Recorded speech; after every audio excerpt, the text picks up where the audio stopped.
Hello everyone, আসসালামু আলাইকুম। Welcome করছি Confidence IT Institute present Microsoft Office কোর্সে। আমি আপনাদের সঙ্গে আছি Al Amin Molla, UX UI designer and social media manager, director and instructor, Confidence IT Institute. তো চলুন আমরা দেখে নিই 19তম ক্লাসের কী কী টপিকগুলি আছে। Direction, cell margin, sort, background remove, অর্থাৎ একটি ইমেজকে আমরা কিভাবে এডিট করব এমএস ওয়ার্ডে, সেটির কাজ। তো চলুন আমরা আগে টেবিলের কাজগুলো নিয়ে একটু কথা বলে আসি। আমি একটু ওয়ার্ডে চলে গেলাম সরাসরি। তো আমি টেবিলের কাজ দেখার জন্য আমি ফার্স্টে একটি টেবিল নিয়ে নিচ্ছি। যেহেতু আমাদের টেবিল টুলসের লেআউট মেনু নিয়ে কাজ চলতেছে, সো আমি সরাসরি লেআউট মেনুতে চলে আসলাম। আর এখানে ফার্স্টে আছে হচ্ছে টেক্সট ডিরেকশন।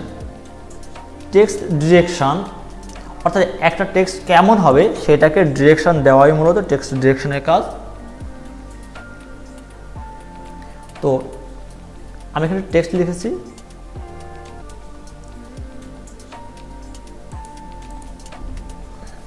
হ্যাঁ আমি একটা টেবিলের মধ্যে টেবিল টেক্সট টাইপ করলাম। আমি চাচ্ছি এই টেবিল ওয়ার্ডটিকে একটু ভিন্ন প্লেসে প্লেসমেন্ট করব, তার জন্য হচ্ছে আমি ডিরেকশন আসলাম। ফার্স্ট ক্লিকে হচ্ছে এটা টপ বটম স্টাইল চলে আসলো। আমি যে আবার টেক্সট ডিরেকশনে ক্লিক করি তাহলে বটম টপ স্টাইল মানে নিচ থেকে উপরে, থার্ড ক্লিকে আমার রেগুলার মোডে চলে আসছে। বেসিক্যালি দেখা যায় আমরা এই স্টাইলগুলো ব্যবহার করি। আমি একটু মার্জিন থেকে একটু সেল মার্কস করে দিই। হ্যাঁ, আমরা ক্লাস রুটিনের ক্ষেত্রে বিভিন্ন ক্লাস রুটিন আমরা দেখে থাকি।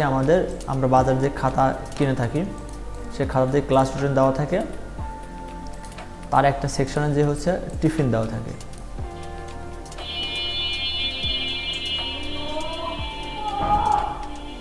টিফিন, এই টিফিন ওয়ার্ডটি সাধারণত এভাবেই থাকে অথবা এভাবে থাকে এবং একটা সেন্টার পজিশনে থাকে। এই যে টেক্সট আমি টিফিন ওয়ার্ডটিকে আমি একটা স্টাইলে ইউজ করলাম। তো এইটার জন্য সাধারণত আমাদের টেক্সট ডিরেকশন ওয়ার্ডটি কমান্ডটি ব্যবহার করা হয়ে থাকে।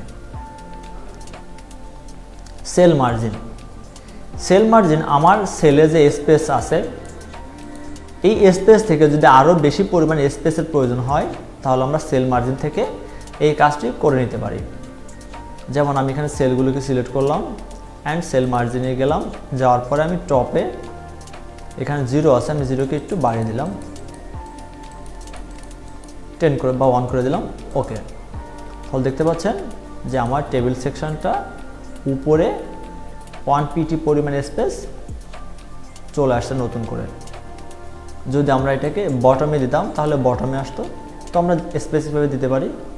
সো আমি চাচ্ছি না, আমি আবার কন্ট্রোল জেড দিয়ে আনডু করে ফেরত চলে আসলাম। আমি আবারও যাই, যে বটমে ক্লিক করি বা বটমে সেম কাজটা করি। ওকে, তাহলে দেখতে পারবেন যে আমার সব টেক্সটগুলো লেখা হবে উপরে, কিন্তু মাঝখানে এই 1 পিট পরিমাণ জায়গা বাদ যাবে, মানে এখানে আর লেখা হবে না। আমি আবার ব্যাকে চলে গেলাম। এটা ছিল সাধারণত সেল মার্জিনের কাজ। আমরা দেখেছিলাম শর্টের কাজ হোম মেনুর মধ্যে ওয়ার্ডকে বা অ্যালফাবেটকে ক্রম অনুসারে সাজানো। আমি যদি সেমভাবে এখানে সেই কাজটি করি, BAC, ওকে ডান।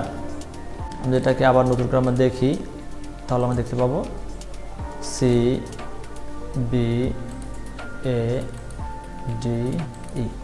5টা অ্যালফাবেট নিয়ে দেখি কী অবস্থা হয়। তো অ্যাসেন্ডিং সিলেক্ট ওকে করলে ABCD ক্রমশ সাজানো হবে। টেবিল টুলের মধ্যে কাজ আমরা মডিউলে ফেরতগুলো দেখতে পাবো, যে ব্যাকগ্রাউন্ড রিমুভ, ব্র্যাকেট আছে পিকচার টুল ফরম্যাট। আমি ইনসার্ট থেকে একটি ইমেজ নিয়ে আসতেছি। ইমেজ আনলেই আমার পিকচার টুলসটি চলে আসবে।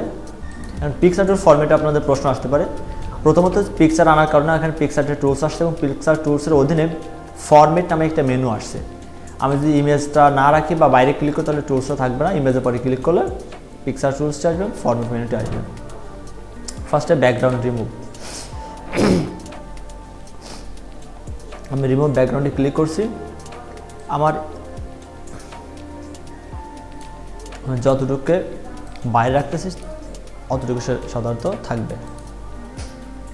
কারণ ছিল কি, আমার একটা অটো সিলেকশন, আর অটো সিলেকশন এর যে এক কালারের যে ডিপ ব্যাকগ্রাউন্ডে ছিল,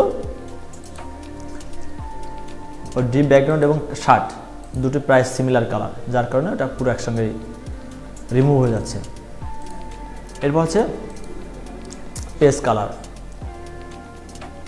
আমরা এটাকে ইমেজকে কালার করতে পারবো ডিফারেন্ট ওয়েতে। এরপর হচ্ছে কারেকশন থেকে আমি এটাকে বেশি ডার্ক করতে পারবো, লাইট করতে পারবো। আর কালার থেকে হচ্ছে black and white, ash colour, greyscale colour, কয়েকটি কালারে আমি ইউজ করতে পারবো। আমি এখানে একটা ব্ল্যাক অ্যান্ড হোয়াইট কালার করে ফেললাম। আমি যখন রিমুভে যাই সেম অবস্থা, সো আমি রিমুভ করতেছি না। এরপর হচ্ছে আর্টিস্টিক ইফেক্ট। আর্টিস্টিক ইফেক্টে গেলে আমরা আমাদের ইমেজটি কিছু ইফেক্ট ব্যবহার করতে পারতেছি, যে আমরা বিভিন্ন সময় গ্লাসে দেখি। তো আপনি এগুলো একটি একটি করে ক্লিক করে করে দেখতে পারবেন বা দেখবেন। হোপফুলি আপনাদের প্রয়োজনের অনুসারে সেটিকে অ্যাপ্লাই করতে পারবেন। তো ভিউয়ার্স, নেক্সট টিউটোরিয়াল দেখার জন্য আমন্ত্রণ জানিয়ে এখানে শেষ করতে, সবাই ভালো থাকবেন, সুস্থ থাকবেন। আসসালামু আলাইকুম।